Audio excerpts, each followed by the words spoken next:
Good morning and welcome to the 8th meeting of the Public Audit and Post-Legislative Scrutiny Committee in 2020. Can I ask everyone in the public gallery to please switch off their electronic devices or switch them to silent so they do not affect the committee's work. We have received apologies from Neil Bibby, and can I welcome Joanne Lamont, who is attending in his place. And item number 1 is a declaration of interests, and I can invite Joanne Lamont to declare any relevant interests for the committee. I have no further interest other than those in my register of interest. Thank you. Item 2 is decision on taking business in private. Do members agree to take items 4 and 6 in private? Thank you. Item 3 is the Section 22 report, the 2018-19 Audit of Disclosure Scotland. And can I welcome our witnesses to the committee this morning? They are Lorna Gibbs, the former Chief Executive, Gerard Hart, Director of Protection Services and Policy, Joy Bramfitt-Wanless, former Programme Director for Disclosure Scotland, and Paul Johnston, Director General, Education Committees, Communities and Justice, and Michael Chalmers, Director for Children and Families from the Scottish Government. Can I invite Lorna Gibbs to make a brief opening statement? Thank you, Convener, and good morning. I would like to thank you for the opportunity to provide evidence to the committee in response to the Auditor General for Scotland's Section 22 report on the 2018-19 Audit of Disclosure Scotland. I was Disclosure Scotland's Chief Executive and Accountable Officer from September 2016 to February 2020, so I was in charge through the period covered by the Auditor General's report. Joy Bramfitt-Wanless was the Programme Director for Disclosure Scotland from November 2016 through to September 2019, and Gerard is currently acting as Accountable Officer for Disclosure Scotland while a new Chief Executive is being appointed. I welcome the report, which demonstrates Disclosure Scotland reached a significant milestone in the transformation of the disclosure system by completing the transfer of all of our activities onto the new system in September 2019. Past the new system will save £8 million a year in running costs compared to the previous system. The Auditor General's report highlights the challenges faced during that transition period, which give clear indications of lessons that must be learned going forward. It's important to note that throughout the process, we ensured that Disclosure Scotland was able to carry out its vital safeguarding functions. We accept that the transformation programme has taken longer than had originally planned. This is due to the complexity of the programme, which is acknowledged in the Auditor General's report, and the challenges of delivering a system which allows Disclosure Scotland to continually monitor and match 1.3 million PPG scheme members with the tens of millions of pieces of new information that arrive in DS every day.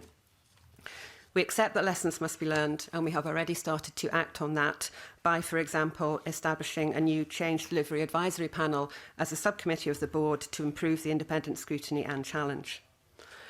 The audit has given us the opportunity to reflect on the areas where we could have improved. We could have done better in relation to some of the areas that are outlined in the Section 22 report, but I do think the hardest part is now behind us, and the new system leaves Disclosure Scotland in a good place to face the future. Thank you.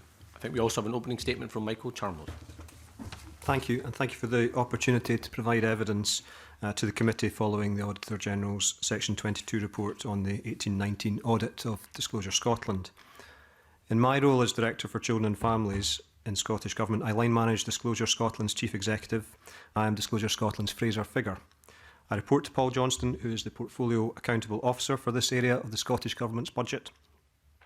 And we believe that Disclosure Scotland's digital transformation programme is delivering benefits for the agency's customers and will prepare the agency for the reforms that will be brought about by the Disclosure Bill currently before Parliament.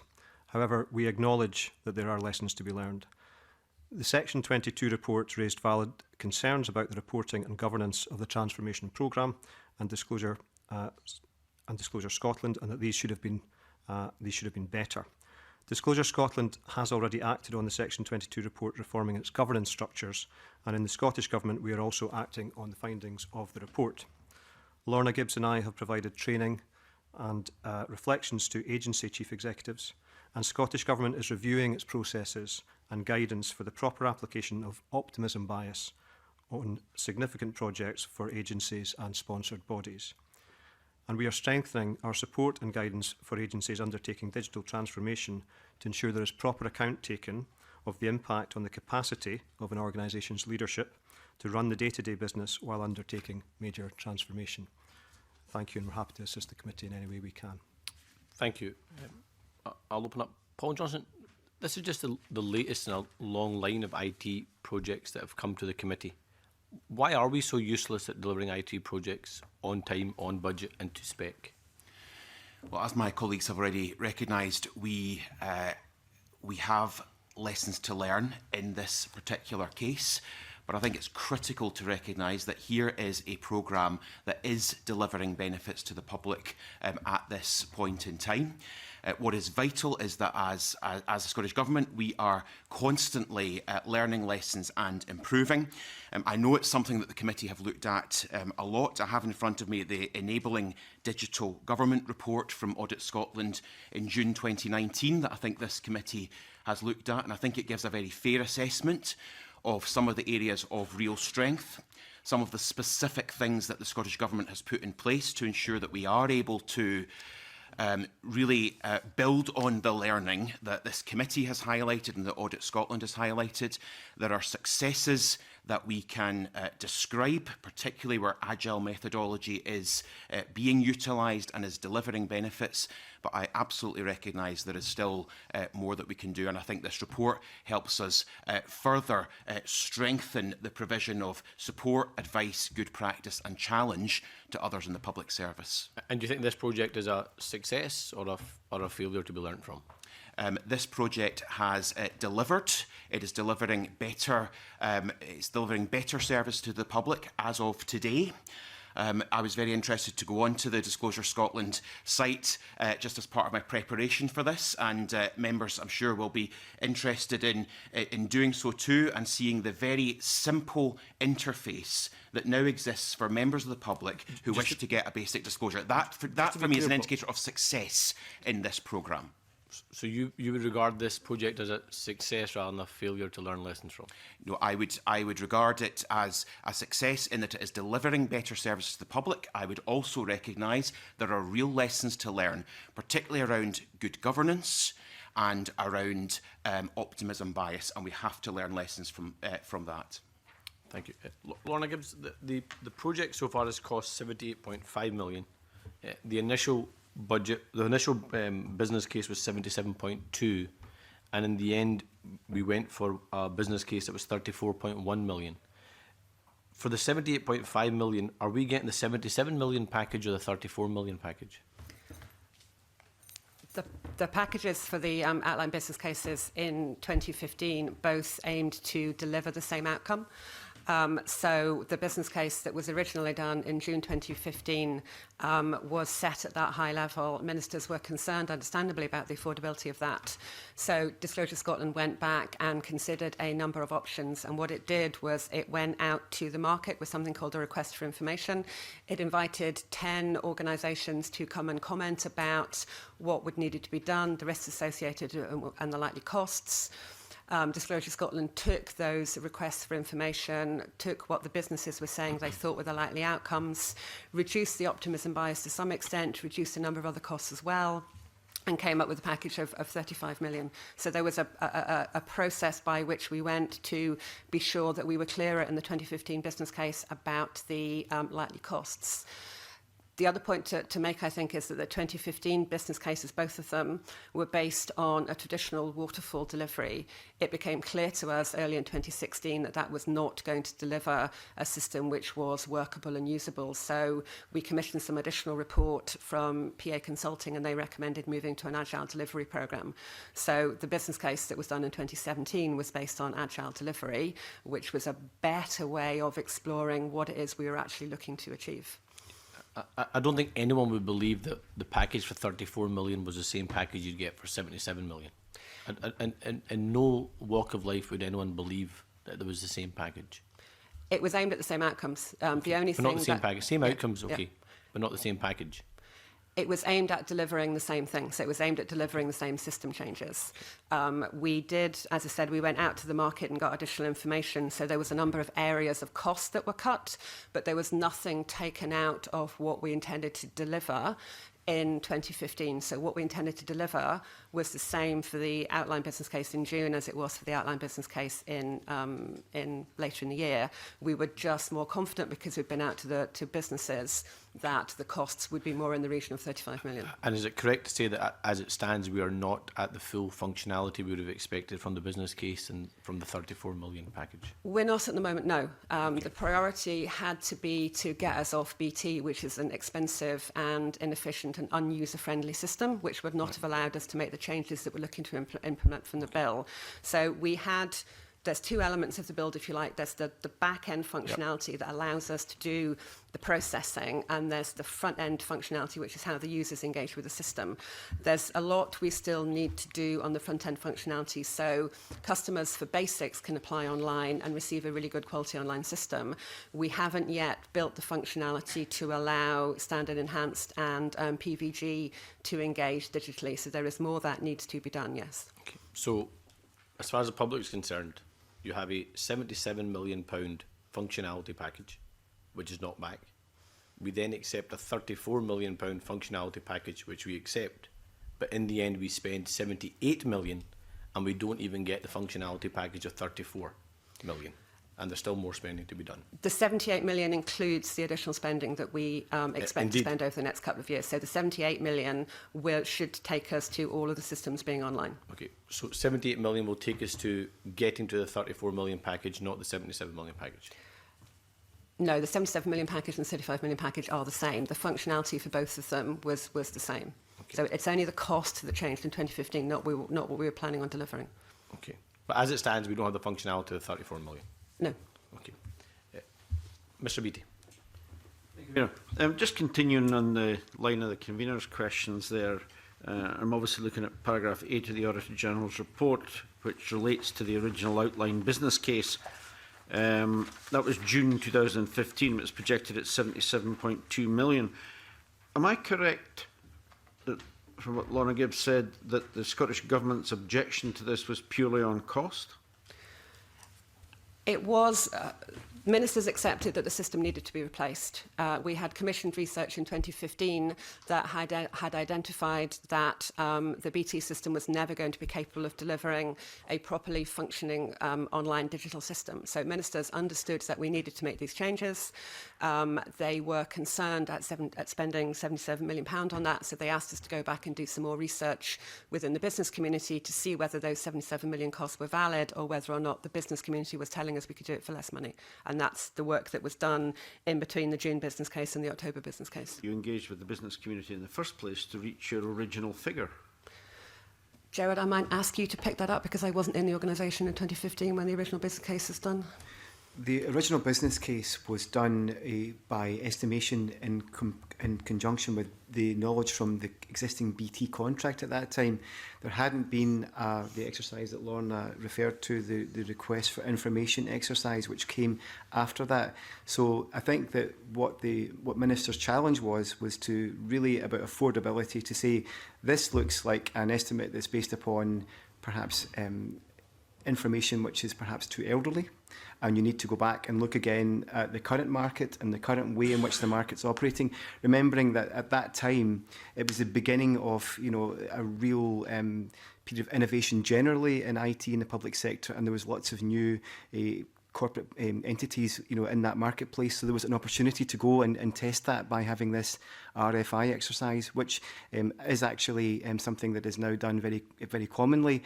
And when that came back, the 10 results of that, not all of them gave detailed costs, but a few of them did. I think 3 or 4 of them came back with a detailed cost. And that really confirmed that ministers were right to ask us to go and look again at affordability. And that actually allowed us to reduce the overall estimation of cost. Optimism bias was only 1/3 of the reductions between those two business cases. The rest of those reductions were around savings that could be made because of that information that we got from the market about what was possible, if you like, the art of the possible, which we probably hadn't fully appreciated before doing that exercise. A proper project management team in place? There was a project management team, but at that time our structures were very much geared up to managing what was a very long-standing contract with BT around the iteration of the existing legacy system that they had built in 2002, which then required to be replaced and was replaced in 2011, which is what we know now as the PVG system that BT provided. So that team that was set up and stood up was very much around managing that contract and procuring the successor to the original legacy system, perhaps not the team that we would have had after that contract ended. I mean, I'm just looking at timings on this. June 2015, the Scottish Government rejected the outline business case. In October, they accepted a revised project, a revised projected costs of 34 million. Between June and October, that's extraordinarily fast for an RFI in the market, followed by the not very quick approval process from government and so on. It all seems very compressed. How did that work? There was an appreciation. Do you want me to answer that, Lorna? Is that, and then I can add in if you like. There was an appreciation, I think, that this was an urgency. The BT system, even then, was understood to be ageing and approaching a period of obsolescence. And we knew, even then, from the intelligence that we had technically, that was not going to be a situation that could be continued without significant multi-million-pound investment in that BT platform. So there was an urgency to do that RFI work and to accelerate that process, to come back with a clear plan for ministers as to how we could deliver the replacement. But leaving that aside, in June 2015, the government rejected the case. You then have to put together some kind of specifications in terms of the project and what you expected. You'd have to have fairly detailed information going out to get an effective RFI, but get proposals back from the market, and that is not a quick process. How did you manage to do it in that time? We had the specifications as we had them at the time were the ones that we'd used to underpin the existing June 2015 business case. So we took those specifications and we used those specifications to go out to the market to get the request for information. And these specifications were based on the BT Yes. Offering. Mm-hmm. But surely you were trying to move on from the BT offering and move to something better. Surely you wouldn't just take your existing specifications, go out in the market and say, this is what we need. We did back in 2015, and it became very clear that that approach was not going to get us the new digital system that we needed, and that's why we switched approach in 2016, moving to a more agile delivery where we were much more engaged in designing the system. So the RFI process, in fact, did not work? The RFI process gave us an estimate of how we would go about delivering a waterfall system. It became clear, I think, as we were looking after that, going back out to the market to write a really detailed specification for a waterfall delivery, that we were not going to be able to set out in as much detail as we would need to do to guarantee success for a waterfall delivery because of the complexity of the system. So we brought in a different organisation, Peer Consulting. We spoke to Digital Delivery Directorate, and we discussed whether or not a waterfall approach was the right way to go, given the problems that we were having, really specifying what we wanted the new system to do. And it was that decision that led us to take the agile approach, which I think the Auditor General had agreed was the right approach for this kind of innovative, complex and challenging IT programme. It seems to me there's clear evidence there of poor preparation in terms of going out into the market and expecting people to be able to give you a quote for a system that you yourselves hadn't really properly defined at that point. And the system you've got now is classified as a minimum value service. Mm-hmm. So that minimum value service, plus all the manual workarounds you're doing at the cost of 2.7 million this last year, is only going to give you the same service that BT gave. No. Whereas the Auditor General quite clearly indicates, and I refer you to a report on Exhibit 2, according to that, the minimum value service, minimum viable service, plus the manual workarounds, bring you up to the level of the existing baseline of the BT solution.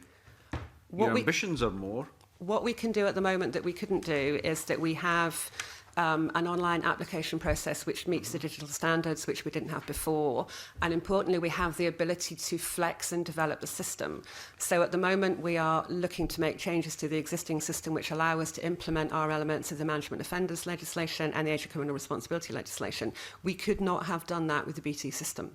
So although we are some way from having all of the digital frontline enhancements, we can make changes to the system that we couldn't have made under the BT. So although we don't have the full thing, we do have the range of flexibilities and the ability to change that we would never have had if we'd stuck to the traditional BT system.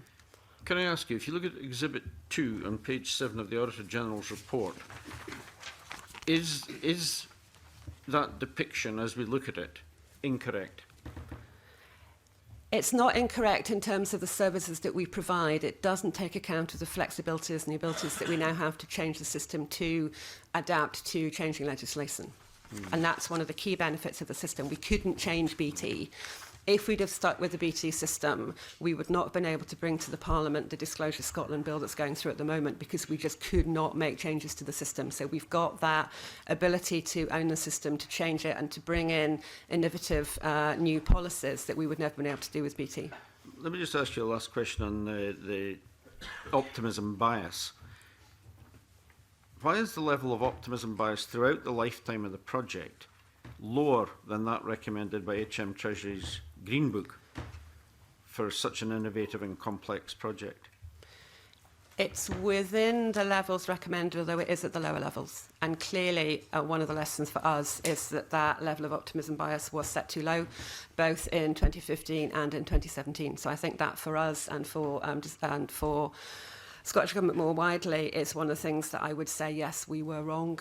We were overly optimistic about, particularly in 2017, we were overly optimistic about how quickly we would make progress to bring products online. And that led us, particularly around timing, to add in a low level of optimism bias, which clearly in hindsight was incorrect. Just to be clear, you absolutely say that you were within the recommendations of the Treasury Green Book? We were at the very low level of them. Okay. Before I bring in Joanne Lamont, whose decision was that to go to that level? For the original business cases were signed off at a Scottish Government level, so it went through the processes of being discussed in detail with Scottish Government Finance, with Digital Directorate, and eventually being signed off by ministers. So to be clear, the decision to go to the lower level of that range was proposed by Disclosure Scotland, but signed off by Scottish Government. The overall business case, which contained the optimism bias, was explained and signed off by Scottish Government for the 2015, yes. Okay. So the optimism bias was a level of that. Paul Johnson, that correct? I accept that, and I accept this is an area of learning for us, and it's one where we are already ensuring that the lessons from this case are shared with others who are at the point of developing business cases now. We need to ensure that optimism bias is not put in at a level that is too low. Okay. Joanne Lamont. Yeah, I'm not quite sure if lessons are being learned. There seems to be somebody who comes to this from the outside. It doesn't keep saying we're learning lessons with not much evidence of it. Can I ask, as someone who doesn't pretend to be an expert in this, an outline business case was made in June 2015. How long would it have taken to draw up that case? Gerard, again, I would ask. I was peripherally involved at that point, because I was at that point specialising in managing the barring service, the PVG barring service, so I wasn't part of the transformation or the IT programme at that time, but I was on the senior management team at that time, and I remember it taking several months to draw up that business case. Just months? Months, yes. Okay, so from the beginning of the project, so you produce, presumably there's some rigour somewhere, a figure of £77 million. Within 2 months, it's down to £34 million. An additional remark that we had a significant external advice on the matter of not just the replacement of the BT platform, because it wasn't just about the functionality of the BT platform that was the necessary thing to replace. Even then, it was very clear that there was a significant degree of obsolescence going to be found within the BT platform. So the exam question wasn't to rebuild that system exactly as it was. Not, with respect, that's not the question I'm asking. I understand there is a complexity. I'm presuming the people who devise the business case know there's a complexity. Hear what everything you're saying. It's all very difficult. But we've ended up with a system that's marginally better than the system before, but it's cost £78 million. What I'm asking is, so somebody somewhere produces his outline business case. Within 2 months, it can go down to £34 million. Who in the system looks at those two figures and says, either somebody doesn't know what they're doing in producing the £77 million, or they don't know what they're doing producing the £34 million, because it's simply not credible to think you could have the same project costing either one or the other. Is that the Scottish Government's job, Mr Johnson? To look at those two figures and think somebody somewhere doesn't know what they're doing?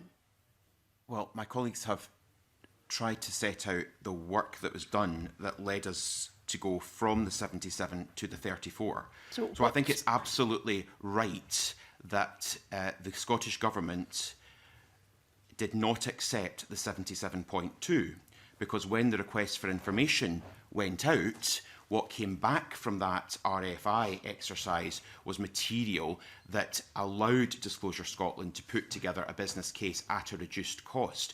Sitting here in 2020, we can recognise that the 34.1, with the benefit of hindsight, was too low. So I can quite see... Well, with respect, the only benefit of hindsight is because it's now cost £78 million. I assume there's a technical job to be done here, and anybody with technical expertise to do the same job. You're not saying that you were offering a poorer service for 34 million. Somebody somewhere, surely you would have looked at that and said, somebody's got the sums wrong in one or the other. And in those circumstances, who does look at those two sets of figures and say, this is not credible, and either look at the people who have drawn up the 77 million or the people who have drawn up the 34 million? Well, what I've sought to explain is that the 77 million was viewed by government as not affordable and therefore requiring further work back in 2015. So the Scottish Government was asking for a poorer service? No, the Scottish Government was asking for further work to be done. Well, they're on saying that business saying case. It's not affordable. Somebody has come back and said, we can make this affordable with no detriment to service. Why on earth have we got people in the system who are producing the original figure? Well, how can it possibly be you've got two things that are going to deliver the same service, and one person says it's going to cost 77 million. Minister said, well, that's a bit expensive. Oh, it's all right, you can get it for 34 million 2 months later. Well, whose job would it be to look at those two sets of figures and bridge what is basically a massive credibility gap? In terms of technically, there's a credibility gap there, surely. So it was the Scottish Government that said that the 77.2 million business case required to be revisited, and that is what led to the RFI exercise, which gave Disclosure Scotland the basis for revising the business case and coming up with the 34.1 million figure.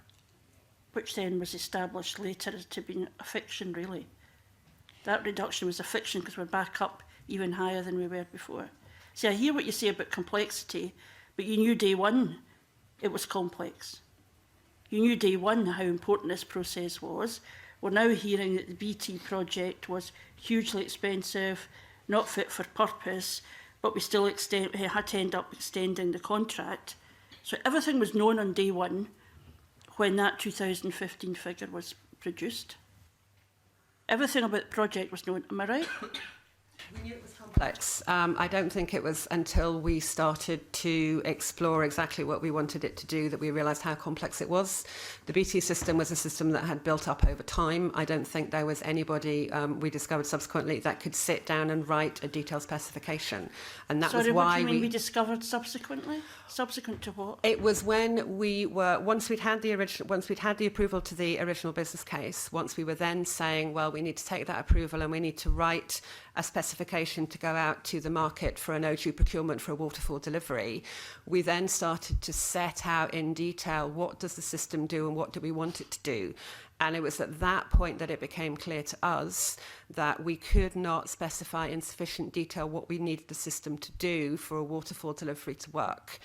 And that was when we brought in experts who said that for such a complex system where you're managing 1.3 million members and comparing them to tens of millions of information, waterfall is never going to do it. So that's when we took the decision to move to Agile, which allows us to do a lot of user research and to build the system slowly, making sure that we get what our customers and us are needing over a period of time. So Agile was the way that this project was going to deliver what we have now, which is a system which the customers that use it online are very positive about, and gives us the ability to change things as legislation changes. But it is a minimum viable service. It's not what was anticipated in 2015. It's not as yet the full range of digital front end, no. But it's cost more than the case that was unaffordable in 2015. It has, yes. Okay, thank you. Paul Johnson, can I just follow on from Joanne Lamont's question and ask you from a real world perspective? If this was a business looking to get a renovation, or someone who is redecorating their house, so it was a business that got a quote for 77,000, and then someone else gave them a quote for 34,000 for the same renovation project, or someone who was decorating their house got a quote for £7,700, but then got another quote for £3,400, the question to be asking themselves is, who's at it? Is the person that gave me the first quote at it because they're bumping me, to put it in real terms, or is the second person that gave me the quote at it because they're then going to have lots of costs added to it once the project actually starts? When it comes to the Scottish Government and on this kind of IT project, who decides who's at it? Do we look at it? Do we think about it? Well, that's absolutely into the territory of the valuable learning that we have from this Audit Scotland exercise and from the Disclosure Scotland work. Sorry, more directly. When you got the quotes, did anyone in the government think, in this case, in this situation, who's at it? Okay, so in this situation, the 34.1 million revised business case was accepted, and money started to be put in to enable the work to be done based on the RFI exercise that had taken place. Yeah, on you go, Joanne. I mean, the passive case, it was accepted. It's not, to me, explaining. Who accepted it? Who accepted it? Who had the responsibility for looking at that with a sceptical eye, as the convener suggests? So we have a number of different functions that have got responsibility for this, in particular finance, digital, and colleagues in children and families. And it may be that Michael, as the current Fraser figure, can say a bit about the scrutiny that goes on within the Scottish Government in this area. Yeah, absolutely. So that in developing the business case, it's based on the RFI exercise, as the committee has heard. Now, that's an exercise where you wouldn't be just getting this is 10 suppliers from the market providing that information. So it is not plucked out of the air. I think we absolutely accept that, with the benefit of hindsight, and particularly thinking about how the optimism bias was set, that was not how we would do things again, and that's the lessons we're seeking to learn. But there was, in developing the business case, there would be engagement. There was engagement with our finance and digital colleagues directly with Disclosure Scotland's team. But that business case was based on 10 contractors in the market providing information. It wasn't plucked out of the air. The earlier outlined business case in June of 2015 was not such a detailed exercise. I think Mr. Kerr has a follow-up question, then we'll move to Mr. Coffey. Yeah, just very briefly on that. Audit Scotland concluded in their report that the governance arrangements that were going on around this time were not clear, and there were several organisations and several bodies feeding into this. Can you give us an idea, because presumably you would say that that is partly responsible for what's happening here, and if so, why was there such ambiguity and for so long about the role of the various groups involved? I'll answer that. My understanding is that the particular reference to ambiguity relates primarily around 2018. Now, that was when key decisions were being made around the extension of the BT. So that's when we had to extend BT. What we had at that point within Disclosure Scotland is we had a number of governance groups. So we had the Disclosure Scotland board, we had the Transformation Programme board, we had the leadership team, and we had the Audit and Risk Committee. As a relatively small organisation with a relatively small leadership team, so I have myself and 4 directors of the leadership team now. They are part of the board, they're obviously part of the leadership team, they were on the Transformation Programme board, and they attend the ARC. So I think that's where the lack of clarity and certainty came from in 2018, is that you had 5 people who were wearing a number of different hats at various points. And in 2018, our focus was really on what do we need to do to get off BT. So our operational governance, if you like, so the way in which we manage the agile delivery was strong, and it was subsequently commented on very positively by the independent assessor that Michael Chalmers subsequently brought in to give him extra assurance. It was the strategic governance that wasn't as clear because we were just focused on what we need to do to get off BT. So there was, I think, not enough clarity about what hats we were wearing at any particular time because we were on so many different groups. Forgive me, Ms Gibbs. So you say that the ambiguity arises around 2018, but all of the things that the convener Colin Beattie and Joanne Lamont have just been talking about are about events that happened in 2015 and thereabouts. So in fact, the disconnect, the things that led to this problem are not some ambiguity about governance internally. It's something far more fundamental involving all of the agencies that are before us today. Is that really what we're hearing? In 2015, because we were looking at a waterfall delivery, it was clearer about the roles that the different governance structures within Disclosure Scotland were playing. So the draft business case was looked at by the Transformation Programme Board, it was looked at by the Disclosure Scotland Board, and then it went up to be considered by Scottish Government Finance, Scottish Government Digital, and ultimately ministers. So in 2015, when the business cases were being done, I think there was understanding about the roles of the different bodies within Disclosure Scotland. It was in 2018, when we were in the thick of actually delivering, that the situation became much more fluid. Can I just... Yeah, when you go, Michael Can I Chalmers. just add to that? I mean, I think the Auditor General's evidence, she mentioned the importance of having the governance set at the in the right place at the outset of a project like this. And again, I think that's something we would reflect on. And the changes that Lorna has described in response to the Section 22 report around governance, I think our reflection would be, had we had our time again, we'd be looking at that at the outset of this project, so we would accept that, and I think that would be part of the learning we undertake.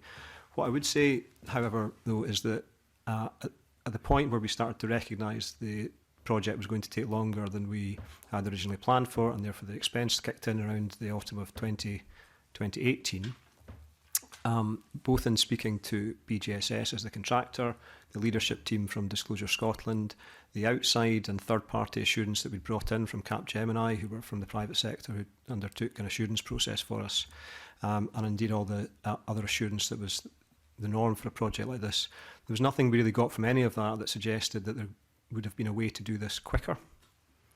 And I think that's quite important. We would accept that the governance wasn't right at the outset, but whether that would actually directly have led to a quicker completion of this transformation, I'm not so sure, because the third-party expertise we brought in wasn't telling us that. Willie Coffey. Thanks very much, Convener, and good morning, everybody. I'd like to ask some questions on the IT skills side of this particular story, and just firstly to ask you, does your organisation have sufficient IT software development skills in-house, and were they involved in the design and delivery of this in any way, shape or form? They were. What we did in 2016 when we moved into an agile delivery is we looked at the skill set that we had, and we effectively created a composite team. So we brought in BGSS, who were, had a proven track record in agile delivery, and they brought in a number of skills that we didn't at the time have. We brought in some independent contractors, and we had our own people. So we created within our office in Glasgow a composite team with a range of different experiences and expertise, so that everybody was working together to deliver the software that we needed. As we've been moving more into a steady state, we've been training up our own people to be able to run and maintain the new system. Now, that is challenging. As I think you discussed last time, there is a very competitive market around software development. So there are some areas where we are using contractors where ideally we would like to use our own people. So it is, I think, a work in progress in making sure that we have embedded in the organisation the skills that we need going forward. But that's an issue that I think Digital Directorate is looking at more generally around the skills that are required for the public sector. Right. Could I refer you again, Lorna, to the chart in Exhibit 1 and the timeline here? Members have raised the issue about the initial business case dropping from 77 million to 34 million and so on and so forth, was your software design development team at the heart of these specifications that led to that £34 million estimate?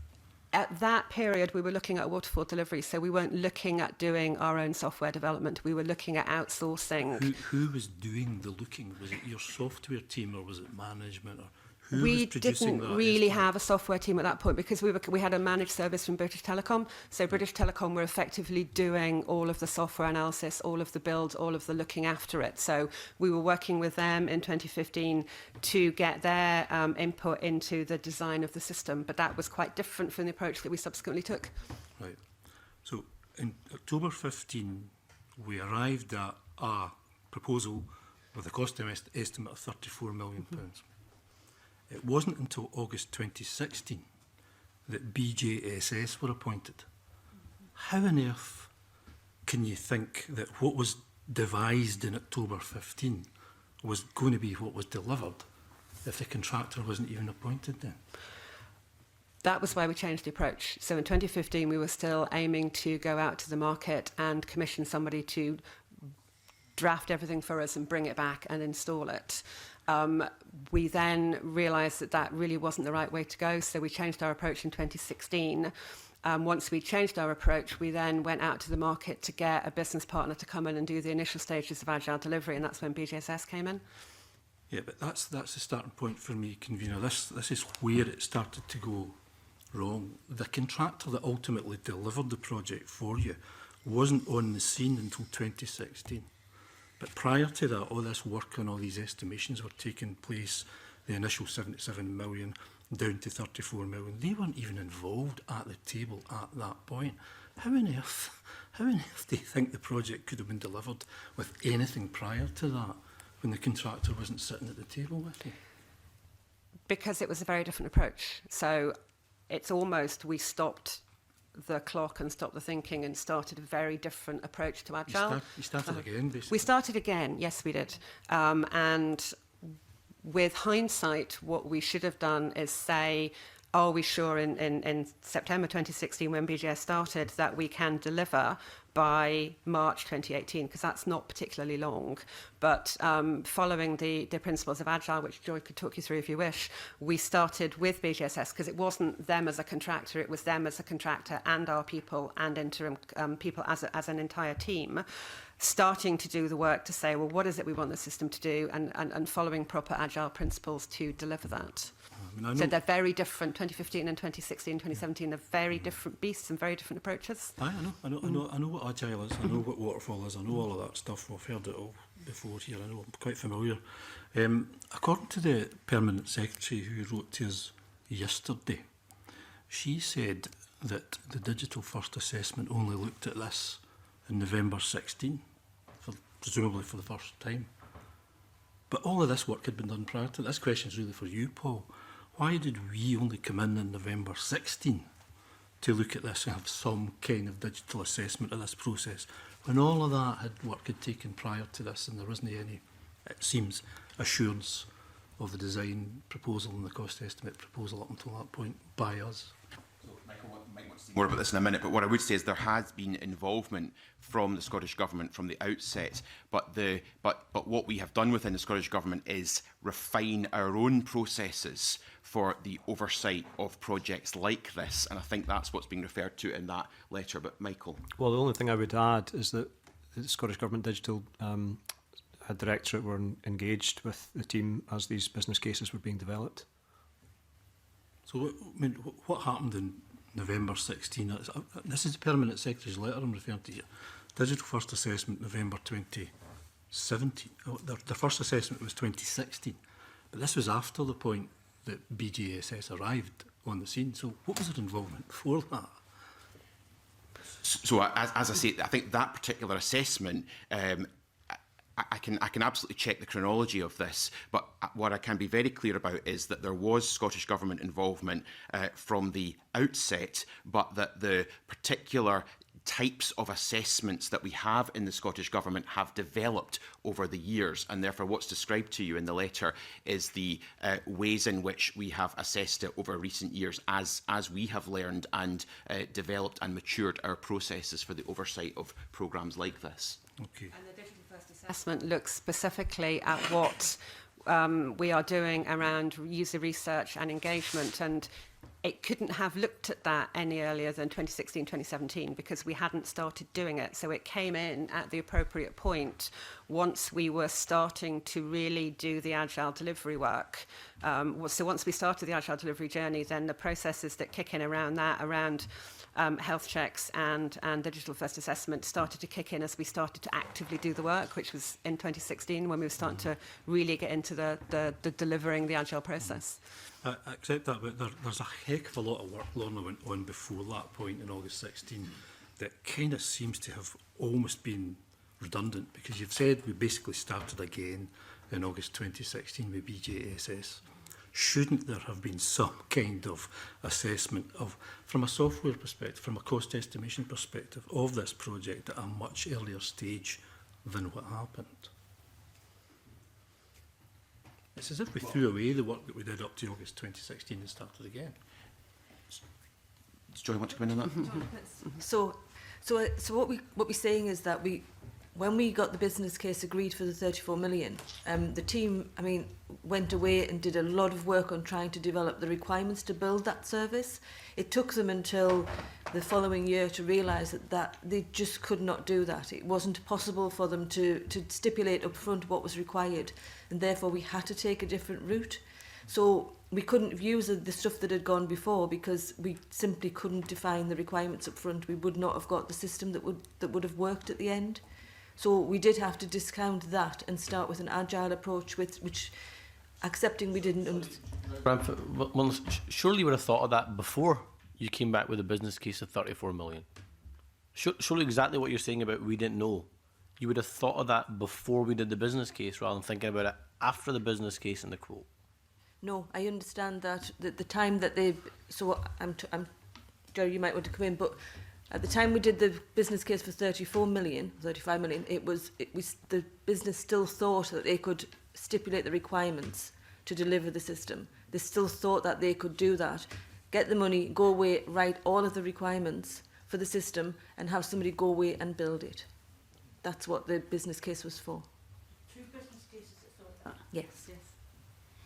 Sorry, back to you, Mr. Coffey. Thanks, Convener. So up until that point, they thought that the kind of waterfall cascade method deployment could deliver the project, but they decided at that point then that was no longer possible. We better use Agile. And then the cost went shooting back up to 78 million. How now? What do you think the public would think about that? You've chosen a development methodology that you think was going to work, but it eventually doubled the price of the methodology that you rejected. But I think that was evidence that when we put together the business case for 34 million, that we couldn't stipulate up front what the requirements were. So by doing this in a waterfall way, the ideal way would have been to draw down money at certain points as we learned more. But unfortunately, what we are required to do is develop a business case up front. So we've accepted that we don't know what the requirements are to build this, but we are required to put together a cost to build the thing that we don't know how long it will take and how to build it. So the system that we had to build, we understood was complex, we understood that it was unpredictable, we understood that we would learn as we went along, and that was why we decided to do it in an agile way. So therefore, what the intention would be to keep revisiting the costs, which is what we did, to say that this is going to cost more. This is what we're finding out. So what we did was we looked at costs on a year-to-year basis. So we had conversations with Scottish Government Finance and the Fraser figure about our budgets for every year. We didn't go back and fully redo the business case, but we did say to Scottish Government every year, this is what we think we will need for the next stage of the process. And what we have got out of it, of course, it's cost more than anybody would have wanted it to do, but we have a system that works. We have a system that's capable of flexing and changing and is delivering a service that our customers are wanting. I don't think we could ever have got to that through a waterfall delivery system. So I think Agile was the right approach. I mean, sorry to keep pressing you, but I mean, Agile, the methodology has been around for a while. It was around at the time you embarked on this first business case in 2015. I mean, where was the expertise in your organisation or with BT at that point that could have and perhaps should have said at that point, this isn't the methodology that's going to deliver this? Why did it take you so much time to discover that the methodology you adopted was the wrong one? Because Agile's been around, it didn't it just arrive in 2016, it's been around for a while. Where was the expertise that should have been telling you that that was the methodology to deploy at the outset and not halfway through? We just didn't have that in the organisation at the time. You didn't have that? We didn't have that. It was only, I think, when, and that's why we called in peer consulting in 2016 to say what's the best way of us going ahead with that, because we didn't have the expertise in the organisation at that point. We didn't have people in the organisation at that point which had done Agile, which is why we brought Joy in when we subsequently made that decision. So yes, I think things have moved on significantly, and if we were starting this programme again, then we would automatically start with Agile because of the complexity of the work that we were having to do. And it really, the same question goes to you, Mr Johnson. I mean, we must surely have been aware that these development methodologies are available to be deployed in IT projects. Why were we not saying at the outset for this programme, you think you've got the right methodology in place here? Why did it take so long to come to the conclusion that Agile was a better delivery methodology for it? I think it's a good question, and all I can do is speak for where we're at now, to be frank, and that is, I'm clear that that for a programme like this, it seems that all those who have examined it are saying that Agile is the best methodology. We therefore need to ensure that in terms of the range of other IT development programmes that are on the go just now, that the proper methodology is being deployed, and that where it should be Agile, it is Agile. And last question, I suppose, for me, convener, to Mr Gibbs.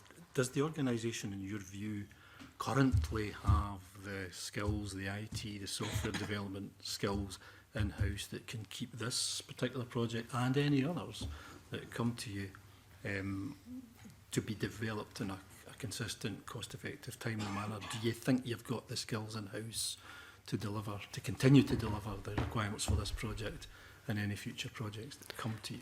We do at the moment, although some of those people are still contractors as we are trying to upskill our own staff. But at the moment, I'm confident that we can run and develop the system with the people we have on board at the moment.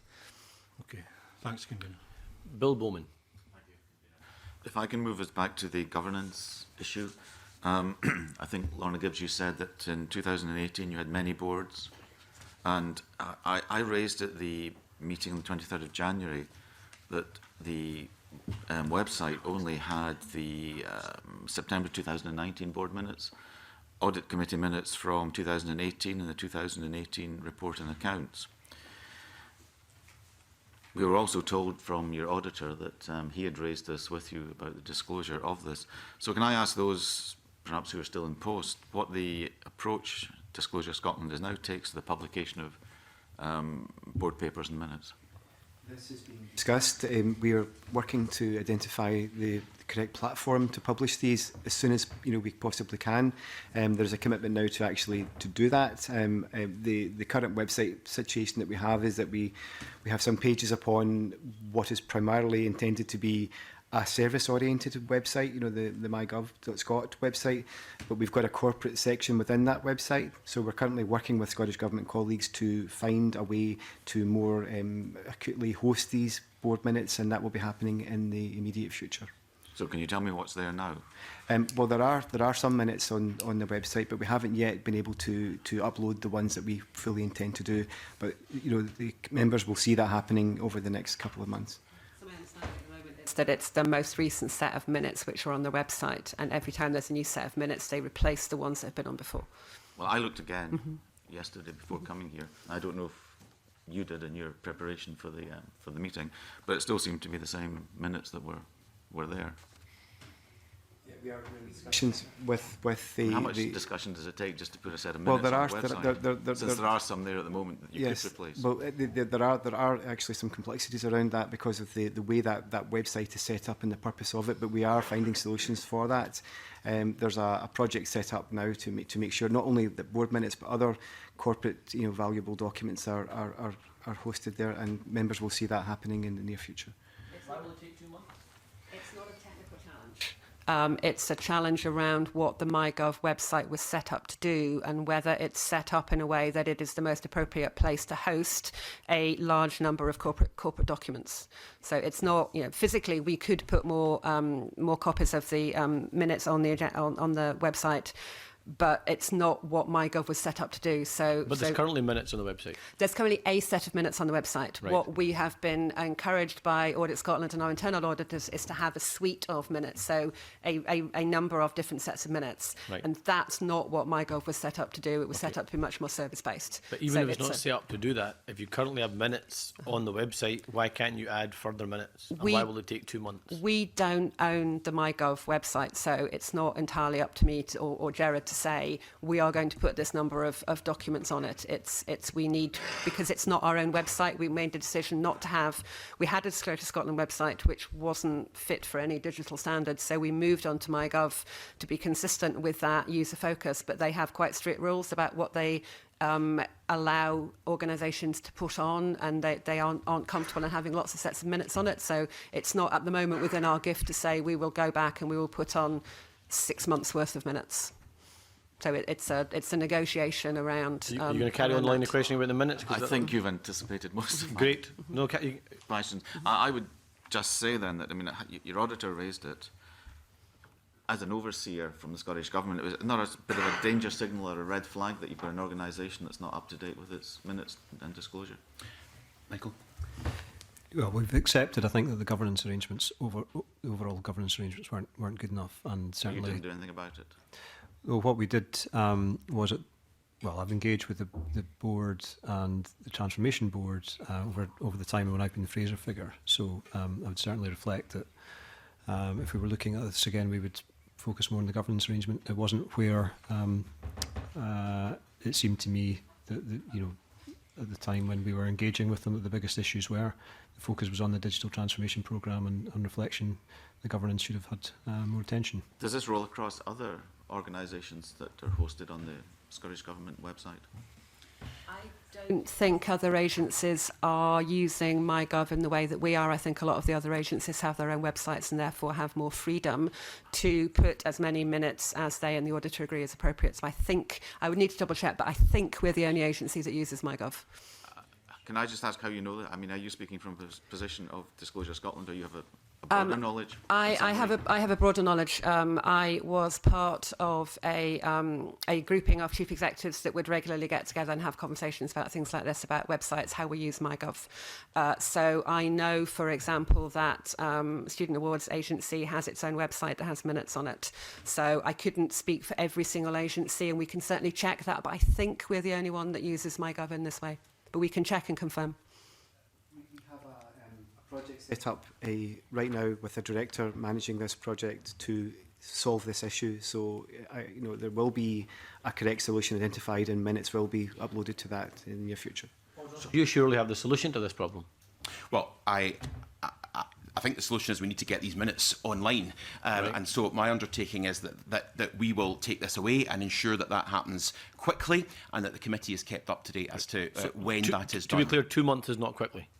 I agree that we need to do all that we can to get this sorted immediately, given that it's been an issue raised by the...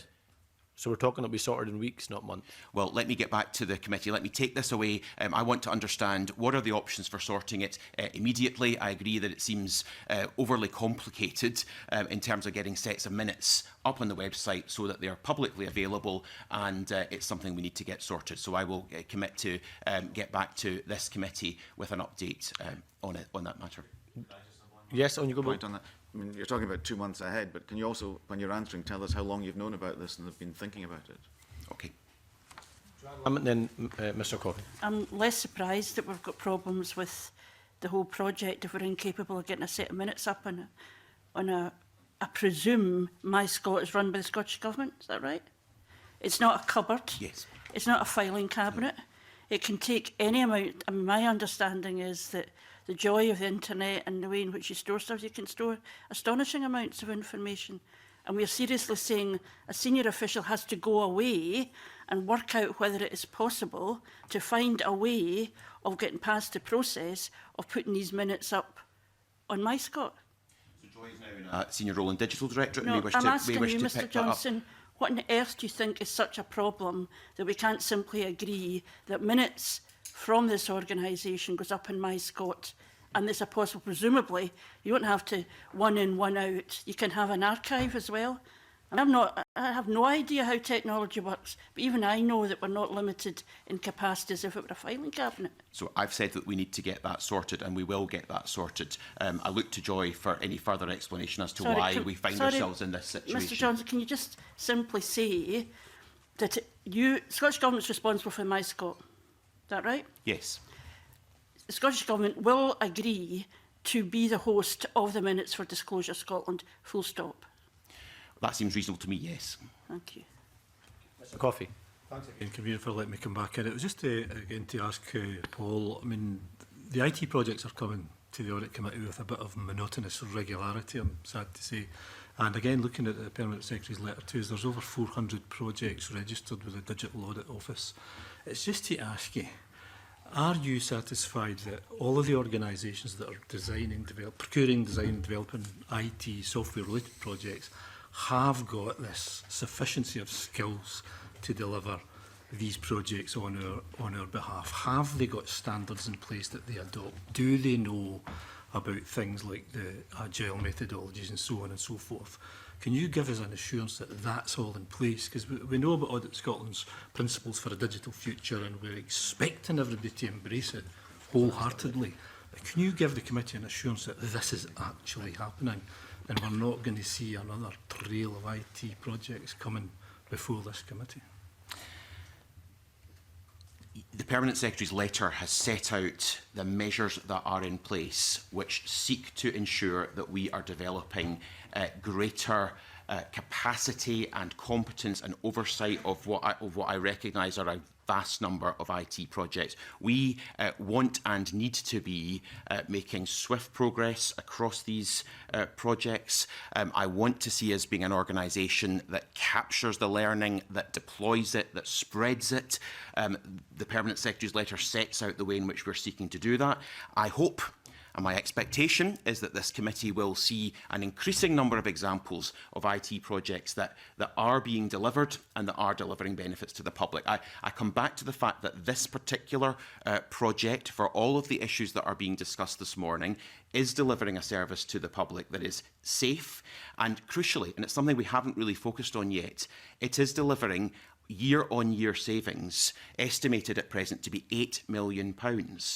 And I know that this committee will be keen to scrutinise the extent to which those savings are delivered on a year-on-year basis. I think it's important we recognise the need for the project, the benefits that it's delivering, the underpinnings that we now have that enables change, reform and improvement in the future, particularly through the Disclosure Bill, and the ability we have now to deliver year-on-year savings. Quite accept there's more to do here. And that we need to make sure that learning is spread across the range of other projects. And what we've done is build the infrastructure in terms of the Digital Assurance Office, in terms of the training and upskilling that we're doing to ensure that those lessons are learned and that practice is increasingly building in that learning from the outset. That was a yes then. Yeah, well, what I can't assure the committee is that the committee will not be looking at IT projects in future. I'm quite sure there will be continued learning, but I want us to be taking the learning that we have now and really applying it across the system. Okay, thank you. Liam Kerr has a specific supplementary to Mr Coffey's question. Just on that, because I think that's a good point. So the Scottish Government's put this assurance framework in place for managing IT projects. So the question begged is, would that have captured the difficulties experienced by the past project? Yeah, it's a good question, and what we can do is look at the various gateway reviews and assurance measures that were put in place. And as Michael said, actually, those that have been done have given a degree of assurance that actually Disclosure Scotland programme was on the right tracks. Michael. Yeah, and I think that's why in my opening remarks I mentioned the review we're looking at how we apply optimism bias, for example, because we wouldn't necessarily have done things any more quickly, but we might have had at the outset of the planning for the governance and the issues that have been raised by the committee around the business case, we might have had a better approach to that. Can I just press you on that? Genuinely, I was trying to follow that and I just wasn't quite clear. So would the new framework that's been put in place, presumably specifically to capture this sort of issue, has someone reviewed it and said, yeah, this framework is fit for purpose, it's a great process, and had it been in place, it would have picked this up? And if no one's done that exercise, are they doing that exercise? That's what I'm saying that we're doing. So we're looking at reviewing how we look at optimism bias, how we support preparation of business case for agile projects, and all of the issues that I mentioned in my opening statement. And the further question begs, on its list, this assurance framework has somewhere between, we heard in January 300 projects, and I think Mr. Coffey's saying there's now 400 projects. And in January we heard that it's got fairly limited resource. So do you have any plans in place to increase that level of resource? I can't speak to the exact level of resource. I'm happy to take that away and provide the committee with an update on what the current resources are in the Digital Assurance Office and whether there are plans to increase that further. It would be worth doing, if I may say so, just because, as I say, the official report will show that Audit Scotland told us that there's quite limited resource there, and clearly if there are an extra 100 projects on the books than we thought, it would be worth having that information. I will come back to the committee on that point. Podger, can I just follow up on that? So Mr. Kerr asked the question whether the new framework would have picked these problems up. And it seemed to be suggested by Michael Chalmers that we're currently reviewing whether the new framework would have picked them up. Surely it makes sense to do the review first and then agree the framework rather than set a framework and then decide whether the framework would have worked or not. Just on that point, obviously part of what I'm reflecting is that there's learning for us in the Section 22 report and the Auditor General's evidence. Right. So I think it's proper that we look at the issues that have been thrown up by that report and by that evidence and see whether the framework that we have up and running takes account of those, or So whether... this is a new framework, to be clear. No, I'm not talking about a new framework. I'm talking about a review of the learning from this. So the new framework that Mr. Kerr asked about, would that new framework have helped to highlight the problems at Disclosure Scotland? So that's what we need to look at. That's what we are looking at. So what my fear is that if a new framework is supposed to reduce the problems, it would make sense to review first and then decide the framework rather than set a new framework and then do a review. It just seems rather confused. Can I come in one specific point on that? Yes. Let's go back to the letter that the committee received yesterday, which described, for example, the stop-go mechanisms that are now in place as part of that framework.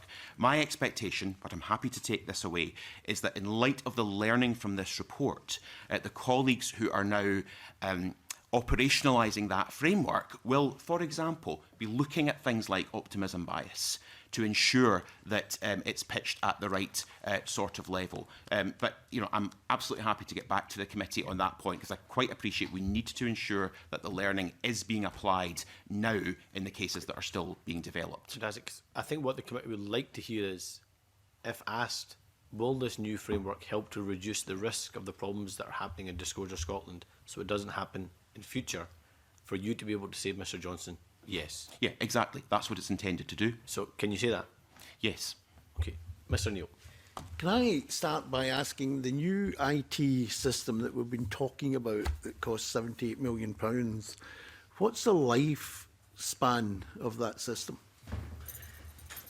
Because of the way that it's been built and maintained, it's capable of changing and being flexing. So it's not like the BT system that had a built-in obsolescence. So there shouldn't be an end date. We can replace different parts of technology. We can replace the way that we do things. So it's not something that has a particular lifespan. So to do that, that would require additional spend beyond the 78 million? For continuous improvement, it would, yes. Right. So what kind of figure is budgeted for that? Well, we don't know yet. We know that the Disclosure Scotland bill, which is going through the Parliament at the moment, has some high-level digital ambitions in it. We need to do a lot of user research to take those digital ambitions and turn them into what is it our users want. And once we have done that, then we can go through the agile process and cost them. So what I don't want to do with the bill is to do what we almost did back in 2015 and say now, before we've done any of the user research and any of the planning, how long any of this will take and how much it will cost. Because I think that would just be replicating the things that we did wrong back in 2015. So the bill went through, completed its stage 2 yesterday, and should complete its stage 3 in Royal Assent within the next couple of months or so. So are you already scoping out the additional work that will be required to implement the provisions of the bill? We're starting the very early stages of that. So we know that there are digital ambitions like a PVG scheme member ought to be able to share their scheme record digitally. Now, until we do detailed user research, we don't know what our users want, how that to do. So we are at the very early stages of thinking about it. So it's an ongoing process that we will use agile technology to do. How long will that take? Until we start the process, we don't know. We need to do the user research, and then once we've done the user research, we will have a small business case for a discrete piece of work, which we will then need to get approval for. And if we get the approval for it, then once we know what it is we're going to do, we'll be able to say how long it will take. I just could not say at the moment how long it will take because we don't know what we're trying to do. I realise you can't give me a precise date, but I'm trying to get a feel is in terms of order of magnitude. Will this take a year? Will it take 2 years? Will it take 5 years? What's the order of magnitude? I would suspect, although I would be speculating and I would not want to be tied to it, we're talking about a couple of years. But until we do the detailed user research, nobody is going to be able to give you an exact time scale for it, because that's what tripped us up before. We need to do that user research, detailed research, then we need to get approval to spend that money. So it will take a while. So what we're saying is... Response to that, so Gerard Hart, you want to add on to what Lorna's remarks there and say that not all of the content within the bill requires a digital solution.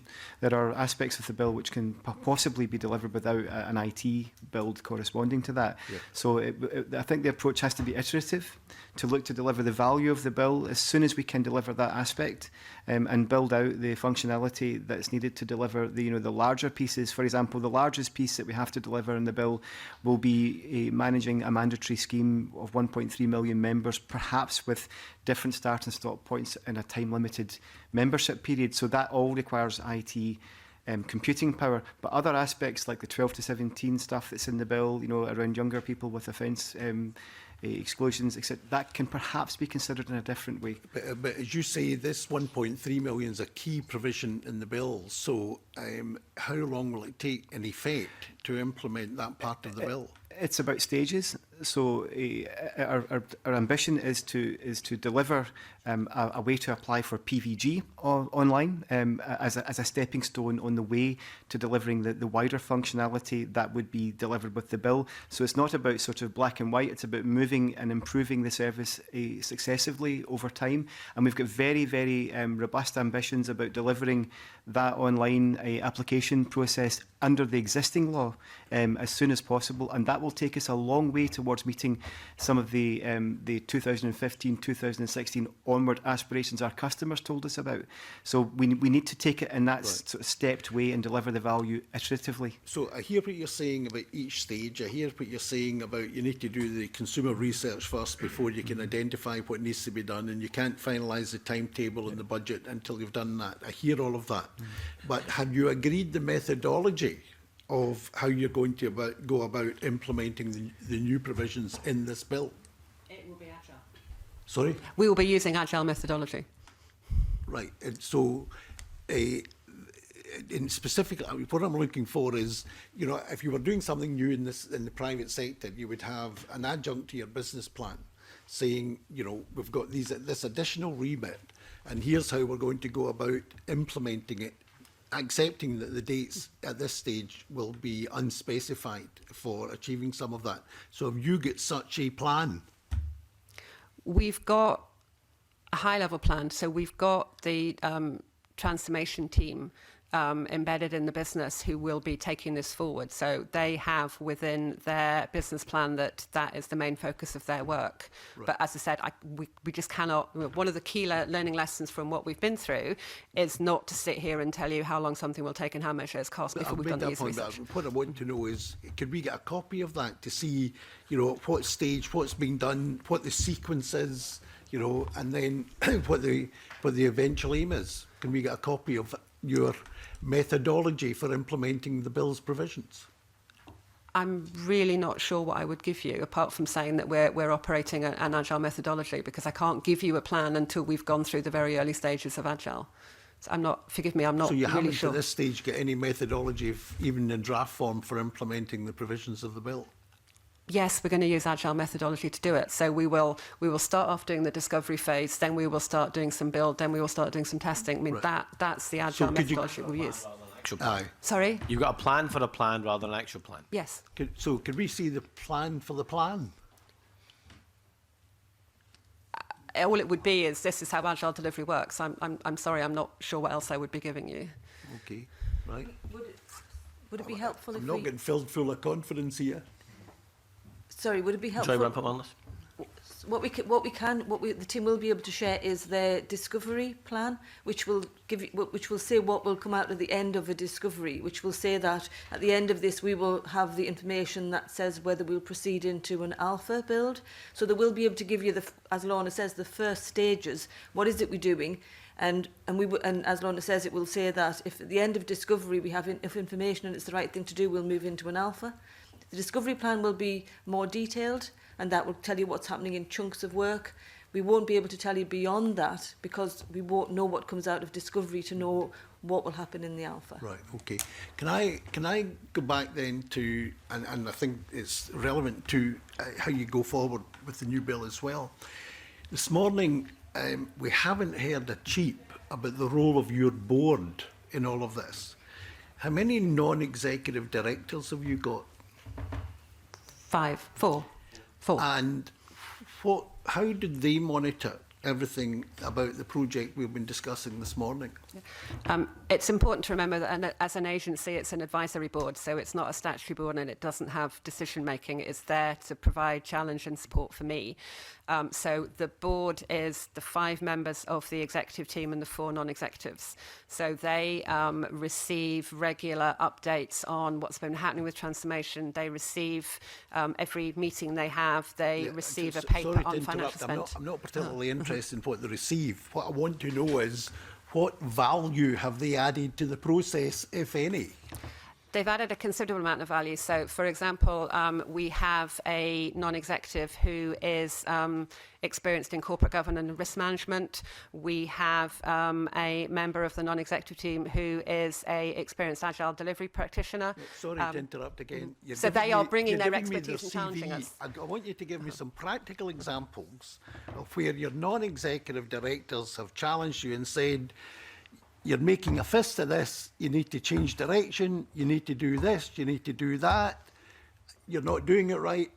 Give us examples of where they've added value, because it seems to me that they are part of this failure. Nobody, not our non-executives, not any of the independent assurance that we have had, have suggested that we should be taking a different approach. So if I take you to November 2018, when the leadership team had done some contingency planning about what the options were in terms of getting off BT. So the leadership team did that contingency planning. They took that to a full board meeting, so the leadership team and the non-executives, and we were challenged very robustly by the non-executives about our confidence that we could to deliver to different timescales, whether we'd taken all of the approaches on board, whether we were sure that BT wasn't a long-term option. So in that specific instance where we were getting additional assurances from elsewhere as well, the non-executives were pushing us very hard about, do you have the money to do this? What's the timescale? Are you certain that you can protect safeguarding all the way through it? So that's one example of when we got a significant amount of challenge from the non-executives about what we were doing. Can I ask, there's been a lot of questions this morning about the 77 million, then the 34 million, and now the 78 million. Did the non-execs not say, what on earth's going on here? You know, there's a big gap between 34 million and 77 million. Did they not question that? The non-executives received a presentation which talked them through the requests for information that we had received, the areas where we were planning on making reductions in the costing, and they challenged us and had a conversation about that before it went up to finance for a further conversation. And did you change course as a result of any of that? No. And so did they say you should change course in any way? I wasn't at that meeting, but Gerard, my understanding is they didn't. My recollection is no. The evidence base at that time between the two business cases was illuminated by the RFI. It was a very strong piece of evidence. And remember, we'd also had 2 independent reviews done of the BT system, which had indicated that it really was never going to be a suitable platform to move forward. So it was an acceptance at the board and by the non-executives that that was the reality of it. So really it was about how we replace BT, and these RFI responses seem to suggest from very credible companies that actually the costs could be lower, and that was the appetite that was set at the board at that time, and there was no discussion about changing tack from the non-executives. So can you give me any examples of where the non-executive directors have changed the course of your decision making? I can give you an example of when they had a profound impact on decision making. There was a contract with another supplier which didn't complete. And the board had to make a decision to end that contract and move on to another platform or another way to progress. And at that time, the discussions at the board were extremely challenging, extremely in-depth and extremely detailed in the scrutiny and the challenge that was provided to the IT team at that time and the chief executive of that time. It wasn't Lorna. And I remember very distinctly, very heated and animated debates on that occasion about that decision and about what the right thing to do was. Did they change the course? It did. It certainly refined and altered our awareness of all the risks and challenges that might be there. But the board, I think it's important to get across, they work as a consensus group. It works generally to try and reach consensus, so there haven't been many instances where there's been a complete standoff between executive and non-executive members. It tends to evolve in terms of how decisions are discussed and made from that kind of approach. And they're aware of this issue about your minutes. And you said, by the way, I'm just finishing up on this, you said you had a director looking at this. There is somebody full-time working on the minutes? No, that's apologies for the misunderstanding. That would take minutes and waste years. No, not at all. No, there's not a director working full-time on this. But I have asked one of our senior team to really focus in, because we are aware of how how much importance should be attached to this. This should be something that's solved in a week, at the most. Can I come in? Mountains and molehills come to mind. We can solve it really quickly. So I'm talking now from digital director point of view, who own the MyGov Scot and a corporate website. We can put them on the corporate website, and we can do it really quickly. But what we want to do is do it in a way that people will be able to find what they're looking for. So that's the work that Gerard's talking about. If we need to go away and look at that and make that an urgent priority, we can absolutely do that. I think you do, because we're talking about uploading rather than rewriting. I can imagine the minutes already written, so we just need to upload. We're just trying to make the site usable for people. Yep. It has to be accessible. Yep. It has to be accessible for everybody, for people who, but to emphasise the point that Joanne Lamb made earlier, it's not a good sign of IT projects if we can't even get the minutes online. So let's get it done. I've got 4 colleagues wanting to come in, and I'm just conscious of time, so we can have some brief supplementaries. Joanne Lamont, then I'll take Bill Bowman. I'm going to be very brief. I'm troubled by the fact that something that was deemed unaffordable in the first business plan is now seen as a great success, although its cost was deemed to be unaffordable in 2015. But I want to ask a specific question around the disclosure bill. I hear what you say, that bits of it will be done, it's not an issue. The other bits sound quite complicated. I wonder what consultation the Scottish Government had, and the bill team specifically had, with Disclosure Scotland around the deliverability of some of the proposals that are in the bill.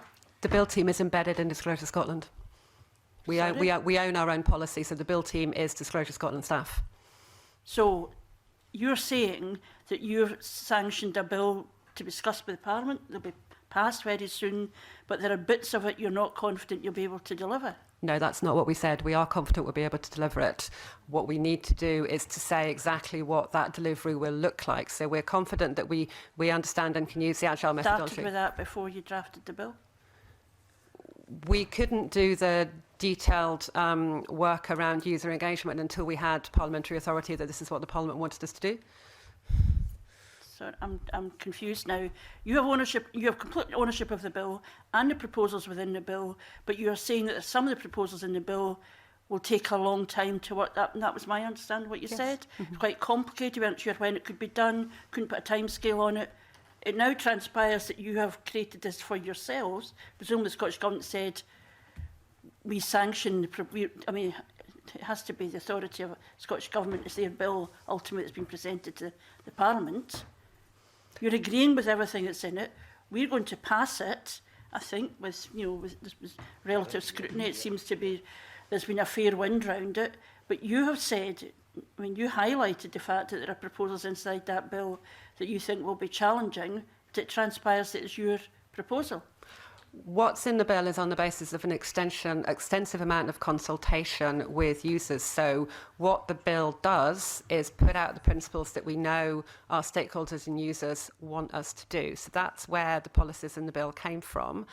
The next stage, as you'd expect from a digital transformation, is to say, take those high-level principles and then talk to users specifically about, when we talk about giving you access to share your data, do you want that as a PDF file? Do you want an online portal? It's that piece of work that we need to go away and now do with the users, which is following the way in which Agile should work. So you take the high-level principle and then you speak to the users and you engage the users with the specifics of how that's going to be implemented. With respect, I don't think you put things into legislation if you haven't got confidence that you can deliver them. We have confidence we can deliver them. We have an experience of delivering. So just on that, you have confidence you'll deliver them. Do you know, so you'll be able to deliver them incomplete, and you know when you'll be able to deliver them by?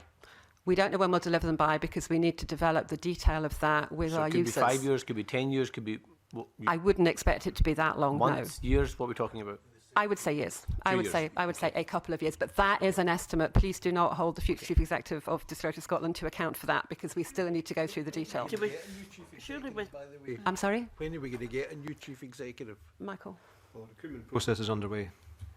Surely we would expect a bit more than possibly a couple of years. I mean, I sat through some of the evidence around the disclosure legislation. I would have assumed that you would pretty much nail down, to within a couple of years what is reasonable. I mean, it doesn't sound very certain to me. And I am concerned that we end up in a position where we're passing legislation which is entirely like a million miles apart from what's happening on the ground. The purpose of bodies like Disclosure Scotland is to bring these two things together and to make the legislation realistic, to discourage politicians from just passing stuff and hope at some point in the future it might work. Before you respond to that, Lorna Gibbs, Liam Kerr has a specific supplementary on that, and then I'm coming to build on it. Exact point. I think Joanne Lamont's point seems to me absolutely spot on, and the logical progression from that is that at stage 3 we'll be asked to pass a bill based on presumably a financial memorandum, which will have a set of costs associated with it, and Parliament will be asked to look at that and say, yeah, that looks like a reasonable cost, this is clear to go. But it sounds from what I'm hearing as though the financial memorandum, by definition, will probably be fairly inaccurate because you don't know, for the reasons you've given, what the system will need to look like and how it will need to scale up and how many users there will be, whatever it might be. So how accurate can that financial memorandum really be? Gerard, can I pass that to you because the Bill team reports into your area? Yeah, the financial memorandum, the agile principles that will underpin the development of the bill work to an idea that what you build out is to what your budget permits you to build out to, so there isn't a blank checkbook. So what we need to do is try and make sure that in our user research and our engagement around what we build, that we build to the budget that's available and we deliver the functionality that's needed within that envelope. So the financial memorandum has been based upon a reasonable estimation of what the implementation costs for the bill will be, allowing for the fact that there will be an agile methodology which could deliver different flavours of functionality, but within a predictable envelope of finances. We can't simply overspend just because we want to do that. There has to be a degree of governance and control over the spend, and that the figure that's in the FM has come from a very detailed scrutiny of all the variables that What is that figure, Gerard Hart? I don't have it to hand. I will provide that to the committee. But what happens, forgive my naivety on this, but what happens if we pass the bill, it says this is how much money you've got to develop the programme, Lorna Gibbs goes away and says, actually, to deliver the functionality that Parliament has just told us to deliver, it's going to cost twice that. So either, presumably, you don't deliver it, and we're back in this situation, or you do, and will you come back to Parliament and say, give us more money? If I could make a remark that might be helpful to the committee. The hard part about what we've done was building out the really complex infrastructure needed to store police data in the cloud, and have the complex connections to the police national computer, the English and Welsh systems that we rely on. That was the really difficult stuff, and that's the stuff that we've really struggled with, new challenges that haven't been met before. Nobody had put police data in the cloud before. Nobody had made those kind of connections into that cloud-based platform. So those were novel challenges. The challenges that remain are around well understood principles around how you build and operate web-based services for customers to engage with a product or a range of products. So the big stuff around the bill that's going to require further development work on PASS will be building out largely in that digital domain. And my view is, as the accountable officer just now, is that that's a much more palatable challenge than the one that we've just eaten in terms of building out the infrastructure piece around PASS. And the committee, I think it's important that the committee understands that dichotomy between what we've done being much more difficult than perhaps what is yet to come. I'm not trivialising what's yet to come, but the order of magnitude is not the same. Just on that, there's 5 of you here. You've got a bill going through the Parliament. Yeah. Surely one of you knows how much it's going to cost. Yeah, there is a financial memorandum that's associated with the bill. I don't have it with me, but I can obviously make that information available to the committee. I presume you know, Mr Johnson. I don't have it in front of me. We're here to clearly but to be fair, if you've got a bill going through Parliament, you'd expect one of you to at least know how much it's going to cost. Well, we will take that away and get back to the committee right away with those figures without any delay. Okay, Bill Bowman. I'm perhaps just a little confused here because looking at our agenda, Lorna Gibbs and Joy Bramford-Wanless are down as former post holders in Disclosure Scotland, but you're talking here as if you're deeply involved and still running it and developing a system. Can you explain what's going on? I was deeply involved until a month ago, so I'm still very closely involved. I'm not taking it forward, but are you part of Disclosure Scotland? Not anymore, no. I'm back into core Scottish Government. Okay, and yourself? No, I was there until this system was delivered. So I was loaned to Disclosure Scotland from Digital Directorate, and then when the system was delivered, I went back to Digital Directorate. It's perhaps important to say to the committee that the people that work in Disclosure Scotland are Scottish Government civil servants. The reason why we have a bill team is because we are Scottish Government civil servants, and that's why it's integrated within the organisation. That's perfectly, appropriate for an agency to have that arrangement. So although Lorna and Joy have moved on, they're still part of the Scottish Government, as am I, albeit that I work within the context of Disclosure Scotland at the present moment. But here we were trying to find out about Disclosure Scotland and what went on. And I think it's interesting to hear about the developments. I'm just a bit confused that you were speaking as if you were still running the organisation. I'm happy to come in on that. The audit report and the period of the audit report relates to the period where Lorna was Chief Executive. We therefore took the view that in order to assist the committee, the best panel would be Lorna and Joy, given that they were leading this work. Thank you. You have to accept that. Mr Coffey. It was just in a comment that Lorna, you made earlier about the role of the non-execs on the board that Alec Neil was leading on. I think you mentioned that one of them had agile experience. Was that person on the board at the time before you chose to adopt agile? a different board member with Agile delivery experience was on the board at the point at which we decided to move on to Agile. Her term with us came to an end towards the end of last year, so we recruited a different non-executive, but also with very strong Agile delivery. So there was a member of Disclosure Scotland non-executives with an Agile delivery background on the board at the time that a move was made to adopt an Agile approach. But they were also on the board at the time that you didn't think Agile was appropriate. She was. Was Stephanie on the board at that point? I think around about that time. I think we brought her in round about Yes. that time. Yeah. What was it? I mean, we are where we are, I know that, but why at that time could the advice not have been given, discussed or otherwise to embrace and adopt Agile earlier if that person had the expertise and the vision to? I would need to double check the Do that. date on which she was brought onto the board. So it may, and I'm looking at Gerard, it may be that she was brought onto the board because we were making that move into Agile and therefore we needed that level of experience. I'm sorry, I don't have her start date in my head. Thank you. Liam Kerr. No, I'm done. You're done? Thank you. Alec Just Neil? one quick question. What's the head count for Disclosure Scotland full-time equivalent? It's round about 400 at the moment. Yes, it's north of that, but 300 odds in terms of the actual civil servants working there, and the rest are agency staff. And will you require additional staff to implement the new bill? It's a complex picture. When we deliver, and we will deliver, PVG online, i.e., or at least the application process for PVG online, and I hope to deliver that in the near future. That will allow us to reduce some of our staffing complement of agency staff because we will no longer be going through certain manual processes that we currently have to do to process PVG applications. However, the bill also brings new functions to Disclosure Scotland. For example, there's a function of allowing people to appeal the inclusion of convictions on their disclosures, which will be administered by us in the first instance. There's a functionality around police information finding its way onto disclosures, which we'll have to be the arbiter for. And there's a whole range of functions around referrals and barring, which are changing. For example, the ability to put conditions on people who are being considered for barring to control what they can do with vulnerable groups in that period when they're being considered. So all of that will change the workforce within Disclosure Scotland quite profoundly. So what assumption have you made about additional staff that you will need to implement the bill? Memorandum. Yes, and those figures are that there will be no net increase in numbers of staff needed, but the configuration of those staff will change quite markedly. But I will stay around the. That's my recollection. I will double check that, and I will inform the committee as to the accurate picture within the FM. Thank you.